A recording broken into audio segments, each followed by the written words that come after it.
Welcome to Hindi hub. Dear students, Hindi സ്വരാക്ഷരങ്ങളും വ്യഞ്ജനാക്ഷരങ്ങളും പഠിച്ചതിന് ശേഷം ഹിന്ദി എങ്ങനെ വായിച്ചു തുടങ്ങാം എന്നതാണ് ഈ വീഡിയോയിൽ വിശദീകരിക്കുന്നത്.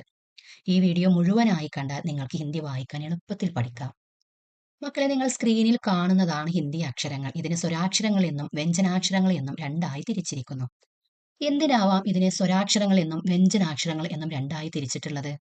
സ്വരാക്ഷരങ്ങൾ എന്താണ്, വ്യഞ്ജനാക്ഷരങ്ങൾ എന്താണ്? നമുക്ക് നോക്കാം.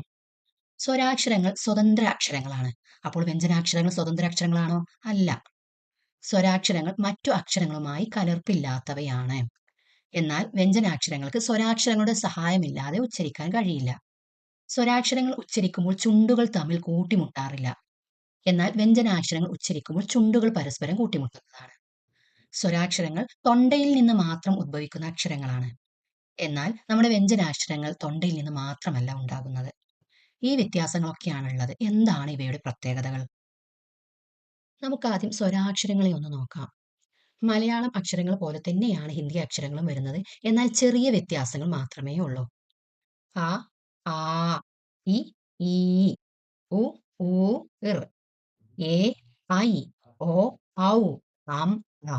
ഇങ്ങനെയാണ് പറയുന്നത്. ഇവിടെ നിങ്ങൾ ശ്രദ്ധിച്ചോ, എ, ഐ എന്നതാണ് മലയാളം അക്ഷരങ്ങൾ വരുന്നത്. ഇവിടെ എ കഴിഞ്ഞിട്ട് നേരെ ഐയിലോട്ടാണ് പോകുന്നത്. എ എന്നതിനും എ എന്നതിനും എ തന്നെയാണ് ഹിന്ദിയിൽ ഉച്ചരിക്കുന്നത്.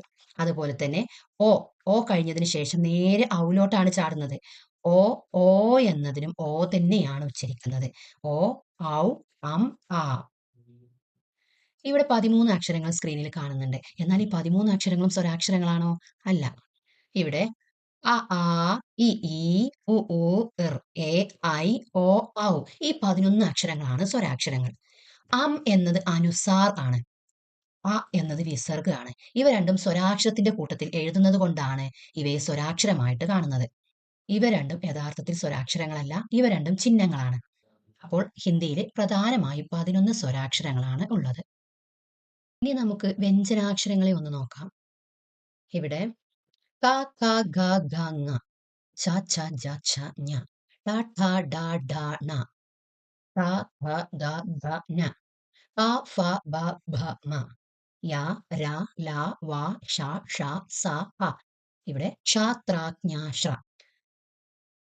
ഇങ്ങനെയാണ് വ്യഞ്ജനാക്ഷരങ്ങൾ വരുന്നത്. മൊത്തം 37 അക്ഷരങ്ങളുണ്ട്. എന്നാൽ ഇവയെല്ലാം വ്യഞ്ജനാക്ഷരങ്ങളാണോ? അല്ല. ഹിന്ദിയിൽ 33 വ്യഞ്ജനാക്ഷരങ്ങളേ ഉള്ളൂ. ഇവിടെ ക്ഷ, ത്ര, ജ്ഞ, ശ്ര ഇവ വ്യഞ്ജനാക്ഷരങ്ങളല്ല, സംയുക്ത വ്യഞ്ജൻ എന്നറിയപ്പെടുന്നു. 2 വ്യഞ്ജനാക്ഷരങ്ങൾ ചേർന്ന് രൂപപ്പെടുന്ന അക്ഷരങ്ങളാണിവ. ഇവിടെ ക്ഷ കായും ഷായും ചേർന്ന് രൂപപ്പെടുന്ന ഒരു അക്ഷരമാണ്. ത്ര തായും രായും ചേർന്ന് രൂപപ്പെടുന്ന ഒരു അക്ഷരമാണ്. ജ്ഞ ജായും ജ്ഞായും ചേർന്ന് രൂപപ്പെടുന്ന ഒരു അക്ഷരമാണ്. ശ്ര ഷായും രായും ചേർന്ന് രൂപപ്പെടുന്നതാണ്. എന്നാലും ഇവയെ വ്യഞ്ജനാക്ഷരത്തിലാണ് എഴുതുന്നത്. എന്നാൽ വ്യഞ്ജനാക്ഷരങ്ങൾ ഹ വരെയുള്ളൂ. 33 വ്യഞ്ജനാക്ഷരങ്ങളാണ് ഉള്ളത്. നമ്മുടെ ഹിന്ദിയിൽ വ്യഞ്ജനാക്ഷരം അവസാനിക്കുന്നത് ഹായിലാണ് എന്ന് നമ്മൾ പറഞ്ഞു. എന്നാൽ മലയാളം അക്ഷരങ്ങൾ കൂടെ ഇതിന്റെ കൂട്ടത്തിൽ എഴുതിയിട്ടുണ്ട്. മലയാളം ഹായിൽ അവസാനിക്കുന്നില്ല. മലയാളം വ്യഞ്ജനാക്ഷരങ്ങൾ ള, ഴ, റ കൂടെയുണ്ട്. അങ്ങനെ 36 വ്യഞ്ജനാക്ഷരങ്ങളാണ് മലയാളത്തിലുള്ളത്. ഈ ള, ഴ, റ എന്നീ അക്ഷരങ്ങൾ ഹിന്ദിയിൽ ഉപയോഗിക്കുന്നുണ്ടോ?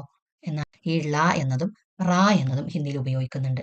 ഴ എന്നത് ഉപയോഗിക്കാറില്ല. അപ്പോൾ അതെങ്ങനെയാണ് ഉപയോഗിക്കുന്നത്? ഇവിടെ നോക്കൂ, നമ്മുടെ ര എന്ന അക്ഷരം തന്നെയാണ് റ ആയിട്ടും ഉപയോഗിക്കുന്നത്. അതുപോലെ ല എന്ന അക്ഷരം തന്നെയാണ് ള ആയിട്ടും ഉച്ചരിക്കുന്നത്. നോക്കൂ, ഉദാഹരണം രാം, റാണി. റ എന്ന് ഉച്ചരിക്കേണ്ടി വരുമ്പോൾ രാ തന്നെയാണ് ഉപയോഗിക്കുന്നത്. ലാൽ, ലളിത. അതുപോലെ തന്നെ ള എന്ന് ഉച്ചരിക്കേണ്ടി വരുമ്പോൾ ലാ തന്നെയാണ് ഉച്ചരിക്കേണ്ടത്. നെക്സ്റ്റ് വേറൊരു പ്രത്യേകത പറയാനുള്ളത്, നമ്മുടെ ഹിന്ദി അക്ഷരങ്ങൾക്ക് എല്ലാ അക്ഷരങ്ങളുടെ മുകളിലും വരയുണ്ട്. എന്നാൽ ഇവിടെ കൊടുത്തിരിക്കുന്ന 3 അക്ഷരങ്ങൾക്ക് കംപ്ലീറ്റ് ആയിട്ട് വരച്ചിട്ടില്ല. ഇവിടെ നമ്മൾ കാണുന്നുണ്ട് ധ, ധ, ബ. ഈ 3 അക്ഷരങ്ങളിലും ഒരു ഹാഫ് പോർഷൻ മാത്രമേ മുകളിൽ വരച്ചിട്ടുള്ളൂ. അതെന്തുകൊണ്ടാവാം? ഇത് ഇങ്ങനെ നീട്ടി വരച്ചാൽ യ ആയിട്ട് മാറാം. ഇതിങ്ങനെ നീട്ടി വരച്ചാൽ ഗ ആയിട്ട് നമുക്ക് ഫീൽ ചെയ്യും. ഇവിടെ ബ കുട്ടി വരച്ചാൽ മാ ആയിട്ടും നമുക്ക് തോന്നാം. ഇത് ഹിന്ദി അക്ഷരങ്ങൾ കണ്ടുപിടിച്ച സമയത്ത് ഈ 6 അക്ഷരങ്ങൾ തമ്മിൽ ഒരു സാമ്യത തോന്നി. അപ്പോൾ അവർ ഇങ്ങനെ ചെയ്തതാണ്. ഇതിന്റെയൊക്കെ ചുണ്ടിന് കുറച്ച് വളവ് കൊടുത്തു. എന്നിട്ട് മുകളിലത്തെ വര ഒരു ഹാഫ് പോർഷൻ ആക്കി മാറ്റി. അപ്പോൾ ഇവ തമ്മിൽ നല്ല വ്യത്യാസമായിട്ട് തോന്നും. ഈ 3 അക്ഷരങ്ങൾക്ക് ഒരിക്കലും സ്ട്രെയിറ്റ് ആയിട്ട് നിങ്ങൾ വരക്കരുത്. നെക്സ്റ്റ് നമ്മൾ പറഞ്ഞു സ്വരാക്ഷരങ്ങൾ സ്വതന്ത്ര അക്ഷരങ്ങളാണ്. ഇവ മറ്റു അക്ഷരങ്ങളിൽ കലർപ്പില്ലാത്തവയാണ് എന്ന്. എന്തുകൊണ്ടാവും അങ്ങനെ പറഞ്ഞത്? നമുക്ക് സ്വരാക്ഷരങ്ങൾ ഉച്ചരിക്കാൻ വ്യഞ്ജനാക്ഷരത്തിന്റെ സഹായം വേണ്ട. അ, ആ, ഇ, ഈ എന്നീ സ്വരാക്ഷരങ്ങൾ ഉച്ചരിക്കാൻ നമുക്ക് വ്യഞ്ജനാക്ഷരത്തിന്റെ സഹായം വേണ്ട. എന്നാൽ വ്യഞ്ജനാക്ഷരത്തിന് സ്വരാക്ഷരത്തിന്റെ സഹായം ആവശ്യമാണ്. നമുക്ക് പറഞ്ഞു നോക്കിയാൽ തന്നെ മനസ്സിലാവും. ക, ച, ത ഇതൊക്കെ ആയിലാണ് അവസാനിക്കുന്നത്. ഇവിടെ ക എന്ന അക്ഷരം എടുത്താൽ പ്ലസ് ആയാണ് ക. എന്ന ധ്വനിയുടെ കൂടെ ആ ചേർക്കുമ്പോഴാണ് ക എന്ന അക്ഷരം കിട്ടുന്നത്. ഇങ്ങനെ എല്ലാ വ്യഞ്ജനാക്ഷരങ്ങൾക്കും സ്വരാക്ഷരത്തിന്റെ സഹായം ആവശ്യമാണ്. പിന്നീട് നമ്മൾ പറഞ്ഞു സ്വരാക്ഷരങ്ങൾ ഉച്ചരിക്കുമ്പോൾ ചുണ്ടുകൾ പരസ്പരം കൂട്ടിമുട്ടുന്നില്ല എന്ന്. ഇവിടെ നമ്മുടെ ഇവിടെ ആ മുതൽ ഔ വരെയാണ് സ്വരാക്ഷരങ്ങൾ. ഇവ ഉച്ചരിച്ച് നോക്കിയാൽ നിങ്ങൾക്ക് മനസ്സിലാവും ചുണ്ടുകൾ പരസ്പരം കൂട്ടിമുട്ടുന്നില്ല. എന്നാൽ ചില വ്യഞ്ജനാക്ഷരങ്ങൾ ഉച്ചരിക്കുമ്പോൾ ചുണ്ടുകൾ പരസ്പരം കൂട്ടിമുട്ടുന്നുണ്ട്.